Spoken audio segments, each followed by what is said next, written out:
Now, reports are coming in that Iranian security forces have fired on protesters in the city of Mahabad in northwest Iran. Crowds there have been protesting over the shooting of a local person on Wednesday night. There is no news yet of any casualties.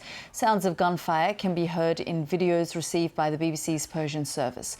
Protesters are shown gathered outside official buildings in the city shouting "Down with the dictator."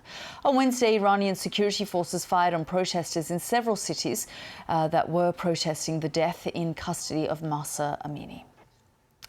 It is 41 days since 22-year-old Mahsa Amini died in Iran after being detained by the morality police for allegedly wearing her hijab improperly. Her death has sparked protests across Iran and around the world. The BBC's Samira Hussain spoke to one Iranian protester who's now in Islamabad waiting for a visa to the United States. To protect him, we are concealing his identity and using only his first name.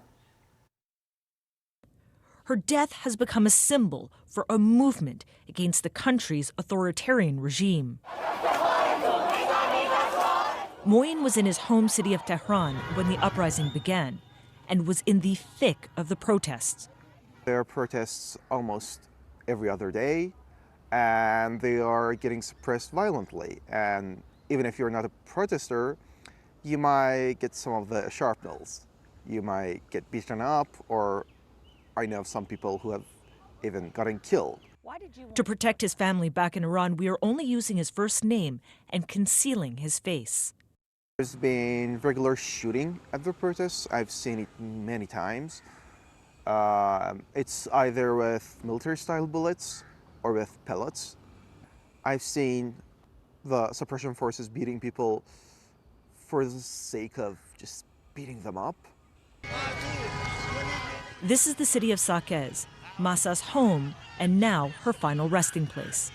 Authorities tried but failed to block protesters flocking to her grave to mark the end of the mourning period, a culturally significant moment for Iranians. That could have easily been my sister. That could have easily been my girlfriend. There's this tyranny, and it's murderous. What I'm gonna do with my conscience if I sit down? Yes, I need to bear some risks, but I need to do it for the safety of my people and my friends and my parents. If I don't do it, who's gonna? The attempts to suppress the rage and anger of Iranians are violent and deadly.